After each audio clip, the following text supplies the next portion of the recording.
E a Bíblia diz que aproximadamente 40 anos aquele homem viveu ali, naquele palácio, viveu nos costumes do Egito.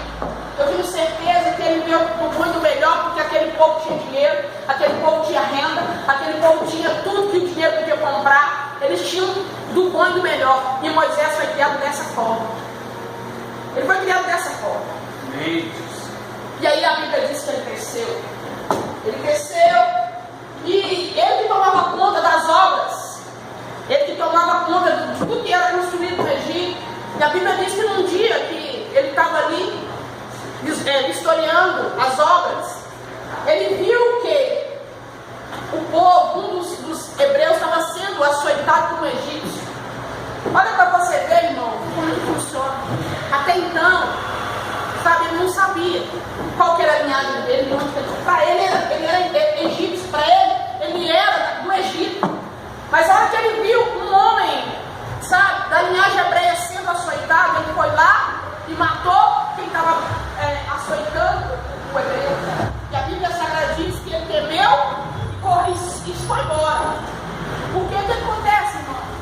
Moisés, apesar de ter sido criado pela filha de Faraó, Faraó não gostava dele. Faraó estava tentando armar algo contra ele. Então ele temeu, achou que Faraó ia matar ele. A Bíblia diz que ele foi para Midian, para o deserto. E ele foi ali construir uma vida. E a partir dali, irmão, ele foi construir uma nova vida. Porque até então, até os 40 anos, ele vivia do bom e do melhor. Ele vivia num contexto onde ele era servido. Ele vivia num contexto, irmão, onde as pessoas cuidavam dele, faziam para ele. Mas quando ele foi para o deserto, ele teve que despojar de toda, sabe? Ele passou a ser servo. Lá dentro do Egito, lá no palácio, ele era servo. No deserto, ele passou a ser. No palácio, ele era servido. No deserto, ele passou a ser servo. Então, vira para o seu irmão, da direita, da esquerda. Fala com esse deserto. Vai te ensinar a ser servo. Amém. Porque ali, irmão, no deserto, eu e você sabemos essa história, não vou ficar aqui contando essa história para você. Nós sabemos que ali ele encontrou algumas pastoras, filhas de Jetro, e ali ele foi, casou com uma das suas filhas, e ele começou a ser pastor de ovelhas. Ele começou ali, depois que ele casou ali com aquela jovem, passou a ser pastor de ovelhas. E durante 40 anos da vida de Moisés, ele ficou no deserto. Durante 40 anos, ele ficou 40 anos no palácio e 40 anos no deserto. E ali, irmão, um belo dia, a Bíblia diz que Moisés subiu ao monte. E olha que ele subiu no monte Horebe, ele viu de longe que um negócio pegando fogo. Tinha uma árvorezinha pegando fogo. Por exemplo, tem que ver o que é aquilo ali. Glória a Deus. E a Bíblia diz que ele, irmão, chegou. E olha que ele chegou e viu que era uma sarça que ardia em fogo. A sarça ardia, mas ela não se queimava. E quando ele chegou perto daquele negócio ali, ele simplesmente, ele ouviu uma voz.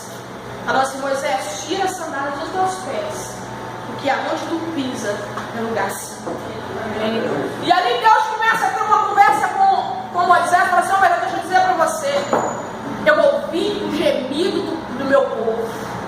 Eu tenho 400 e tantos anos que o meu povo está gemendo, mas hoje eu ouvi o gemido do meu povo. Glória a Deus. Deixa eu fazer uma parte que eu não sei quanto tempo tu tem gemido, eu não sei quanto tempo tu tem sofrido, mas eu tenho certeza que nessa noite Deus está levantando os ouvidos, está ouvindo o teu clamor, está ouvindo a tua necessidade, está ouvindo, meu irmão, nessa noite aquilo que tu precisa. E eu profetizo que nessa noite Ele levanta anjo. Eu profetizo que nessa noite Ele te encontra a tua necessidade. Eu profetizo que nessa noite tu vai ver o sobrenatural de Deus acontecer, porque é isso que Ele faz na vida de quem crê. Amém.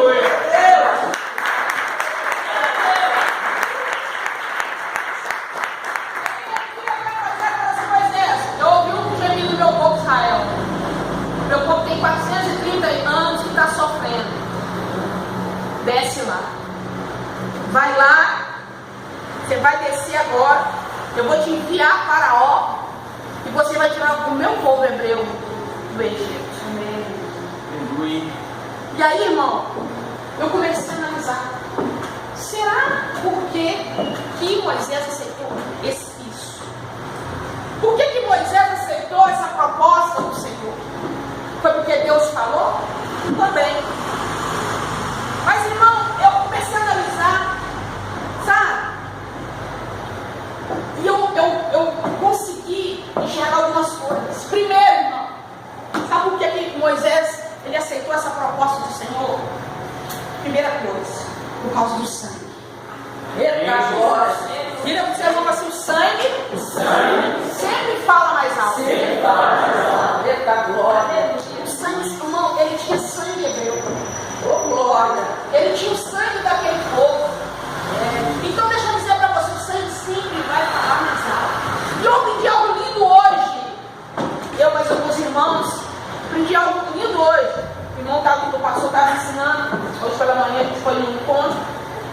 E ele falou que Jesus, quando ele nasceu, todo cristão naquele tempo da igreja primitiva, quando nascia, ele era circuncidado. E ele era circuncidado mais ou menos ao 7º ou 8º dia de nascido, ele ia ser circuncidado. E a circuncisão, irmão, era na parte genital do menino. Então ele ia ali e fazia uma circuncisão, um círculo, marcando aquela criança, e aquilo ali sangrava. E aí eu aprendi que foi a primeira gota de sangue de Jesus Cristo por mim e você. Glória a Deus. Foi o 7º dia da vida dele.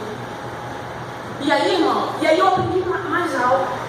Que quando ele foi circundado na genitália dele, no órgão genital dele, ele estava garantindo, aleluia, sabe? Ele estava garantindo para mim, para você, para sua casa e para minha casa, sabe?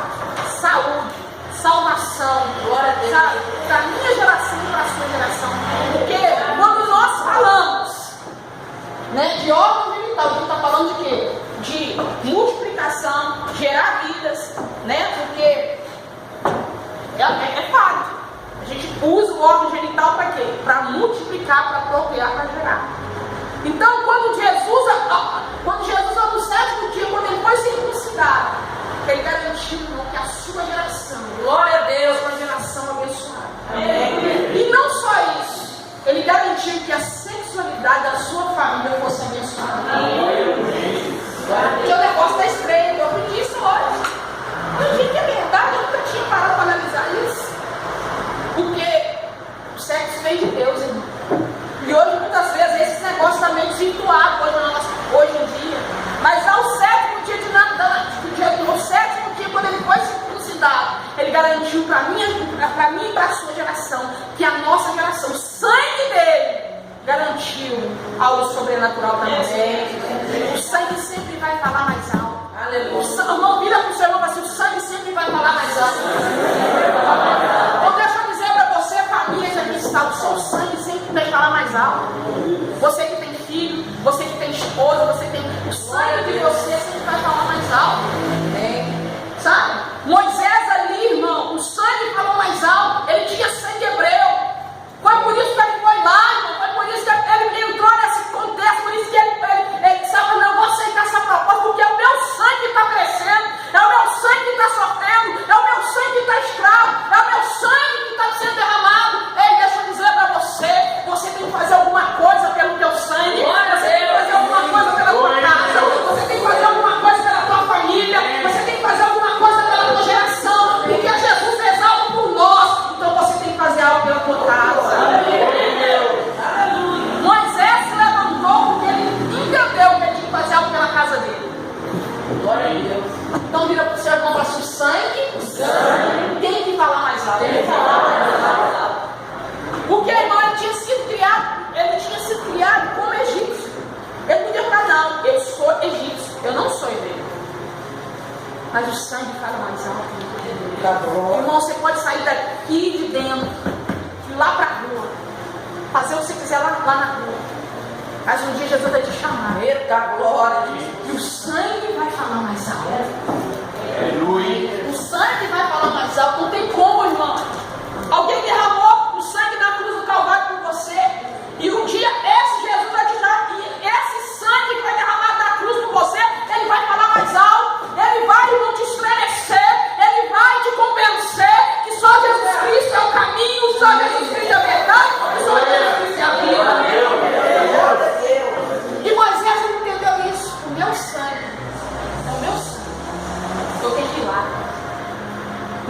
falar, não sabia como proceder, ele ainda questionou com Deus que eu não queria ir.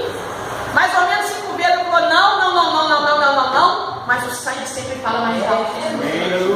Vira para o seu irmão, mas o sangue fala mais alto. Então, irmão, deixa eu dizer para você, o sangue fala mais alto, então não tem como você ir contra o princípio.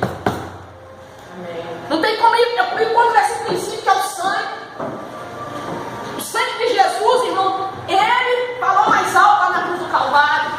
Satanás achou que tinha vencido Jesus. Satanás achou que tinha sido o fim de Jesus. Satanás achou, sabe, eu matei Jesus. Eu aprendi hoje que não foi, ninguém matou Jesus. Foi Jesus que se entregou por nós. Aleluia. Glória a Deus. Foi Jesus que se entregou por nós. Ninguém matou Jesus. Maravilha. O sangue, irmão, ele entregou a si mesmo. Ele deu o sangue dele por mim e por você. O sangue fala mais alto. Vira para o seu irmão da direita, teu irmão da esquerda, na tua veia. Na tua veia. Na tua veia. Corre o DNA de Jesus. Na minha veia, na tua veia, corre o DNA de Cristo. Então o sangue sempre vai falar mais alto. O sangue sempre vai prevalecer. Não vai prevalecer o carro, não vai prevalecer a casa, não vai prevalecer o dinheiro, a conta bancária, o diploma, a pós-graduação. O que vai prevalecer vai ser o sangue. Não vai prevalecer, vai aquilo que vai ver na cruz do Calvário. Não vai prevalecer, o que vai prevalecer, aquilo que foi pago por mim e por você. Então Moisés decidiu que o sangue valia a pena. É o meu sangue. Vou ir porque vale a pena. Eles são meu sangue. Irmão, deixa eu dizer para você que está aí, você que tem a sua família. Vale a pena lutar pela sua família. Vale a pena lutar pelo teu filho, vale a pena lutar pela tua filha, vale a pena lutar pelo teu casamento. O sangue sempre vai falar mais alto. Glória a Deus. E Moisés, ele viu que valia a pena lutar. Não foi que a mãe egípcia deu para ele, não ia suprir o sangue, sabe? Os servos que ele tinha não ia suprir o sangue. Não, o sangue sempre fala mais alto. A Bíblia diz que uns buscam cavalos, outros carros, mas nós buscamos o Senhor. Então Moisés, ele entendeu que ele precisava ir de encontro àquilo que Deus queria. Outra coisa que eu aprendi, porque Deus foi ministrando isso durante a semana no meu coração. Irmão, sabe o que levou Moisés, sabe, a assumir esse papel de libertador? O ensinamento. Bem. Pastor, mas como assim? Ele ficou 3 anos só com a família dele. Mas deixa eu dizer para você, a família dele ensinou ele a ser homem de Deus. A Bíblia diz: ensina o teu filho no caminho que ele deve andar, e quando ele crescer, ele não vai se desviar dele. Ele passou mais ou menos 37 anos no palácio de Faraó. Ele passou mais ou menos 37 anos no mundo, mas quando Deus chamou ele lembrou do ensinamento, ele lembrou daquilo que o pai dele ensinou a ele quando ele tinha 3 anos de idade, a mãe dele ensinou, as histórias que a mãe ensinou, ele lembrou, sabe, da unção que a mãe fez, da oração que a mãe fez. Pastora, mas com 3 anos é pequeno, mas deixa eu dizer para você, aquilo que o Espírito Santo te ensina, tu não esquece. Independente daquilo, independente de qualquer coisa, o ensinamento te faz assumir aquilo que Deus quer para você. Ele ficou mais ou menos 3 anos com a mãe dele. 3 anos. Mas é o suficiente. É o suficiente, irmão, para você não esquecer, sabe, aquilo que é verdadeiro, que é santo. É o suficiente para que eu e você entendamos, sabe? Quando você chegar em um determinado momento da tua vida, você vai lembrar de tudo que foi te ensinar. Você vai lembrar de tudo, irmão, que foi ministrado na tua vida. Porque talvez hoje você não entende o que estão falando com você. Talvez hoje você não entende porque estão te ensinando, estão te obrigando a fazer. Ei, filho, você quer estar. Talvez hoje você não entende porque a sua mãe te obriga a vir na igreja. Sua mãe te obriga a orar. Sua mãe te obriga a ler Bíblia. Sua mãe te obriga a fazer aquilo que tem que ser feito, você não entende. Mas no dia quando você crescer, você vai entender.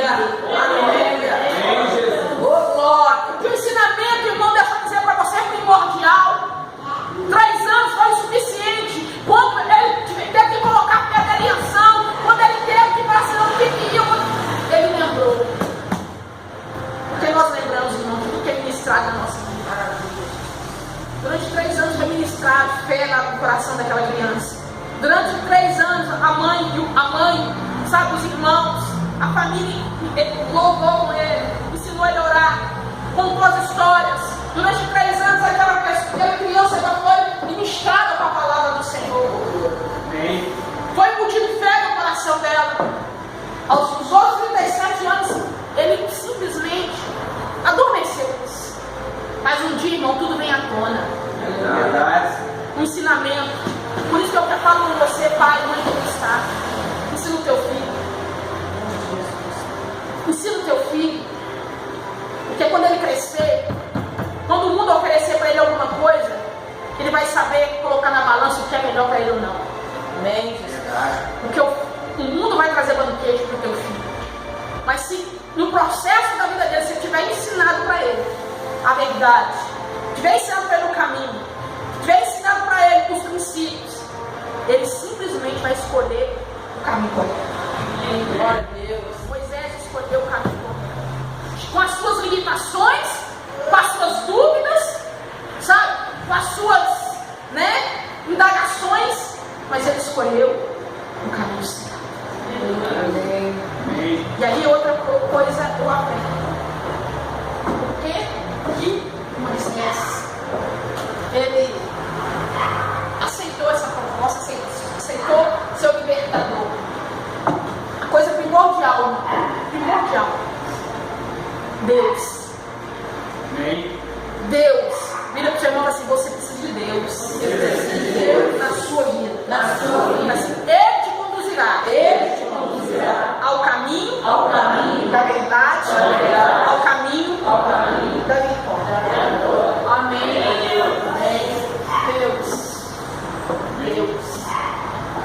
Deus chamou ele e falou: meu filho, vem agora. Ele não perguntou, falou, não é amanhã que vem, é agora.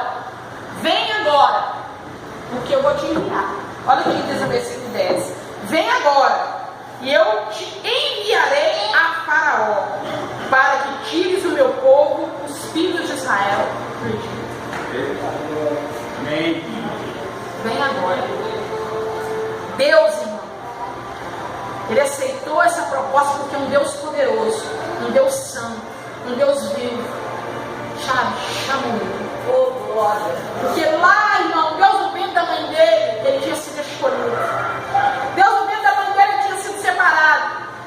Porque enquanto muitos morriam, o Espírito Santo, o anjo do Senhor, o anjo da proteção, estava guardando Moisés. Então, quando ele cresceu, ele soube ouvir a voz de Deus. Então, deixa eu dizer que ele para você. Você precisa distribuir a voz de Deus. Porque Deus tem uma proposta para você. Deus tem uma proposta para a sua casa. Deus tem uma proposta para o teu ministério. Deus tem uma proposta para a tua vida sentimental. Deus tem uma proposta para a tua vida financeira. Então você tem que saber distinguir a voz de Deus. E naquele momento, quando Deus falou, Moisés, vem agora, porque eu te enviarei a Faraó. Eu te enviarei ao Egito para você libertar o meu povo. Amém, Jesus. Deus é primordial, foi primordial na decisão de Moisés. Que quando lá, pequeno, a mãe, os irmãos, a família ensinaram para ele quem era Deus de Israel. Glória a Deus. Irmão, deixa eu dizer para você, o seu filho não é tão pequeno que ele não possa aprender quem é Deus. Você não é tão velho para você não possa discernir quem é Deus. Lembro eu, e quando eu levava o Mateus pequeno para a igreja, o menino só sabia dormir. Ô Jesus, só dormir. Isso dorme até hoje, mano. Lá em casa, na igreja não dá mais. Irmão, ia para a igreja, eu dormi para o pastor, mas esse menino só dorme. Nunca ouve palavra, misericórdia. Irmão, deixa eu dizer para você. O Senhor vai ministrar no coração de Jesus, vai ministrar no coração da tua filha, vai ministrar na tua família, da forma dele. O que você não pode é deixar seu filho lá jogado na frente da televisão, na frente do computador, na frente daqueles desenhos do cão. Não pode. O lugar do teu filho é é na presença do Senhor. O lugar do teu filho é buscando ao Senhor. E eu glorifico ao Senhor pela minha casa, eu glorifico ao Senhor pelos meus filhos. Porque eles entenderam, eles entendem, eles aprenderam, sabe? Todo o ensinamento que foi dado para eles, quando eles eram pequenos, hoje, eles souberam entender isso, eles colocaram em prática. Então entenda uma coisa, o sangue de Jesus é primordial. O ensinamento também de Deus é fundamental. E Moisés, ele entendeu isso, irmão. Moisés, ele entendeu isso para fazer uma obra, ele tinha algo sobrenatural nas mãos dele. Ele tinha que sair do lugar onde ele estava, porque Moisés, irmão, ele estava tendo um contexto conflituoso na vida dele, porque ele tinha saído do palácio, do conforto, e estava vivendo uma situação totalmente adversa da que ele estava acostumado. E eu digo para você, muitas vezes eu vou te tirar do seu conforto, do teu comodismo, da tua zona de conforto, sabe, para fazer algo na sua vida. Deus, o vento da mangueira, ele já tinha algo a realizar. Vira para o seu irmão que está do teu lado, aí fala para ele: Deus, o vento da tua mãe. Você tem algo a cumprir nessa terra. Amém. Aleluia. Eita glória. Deus, o vento da tua mãe. Mas pastor, Deus, o vento, eu estou te dizendo. É Deus, o vento da tua mãe. Não pensa você que está sentado aí que você não tem nada com Deus. Tem. Eita glória.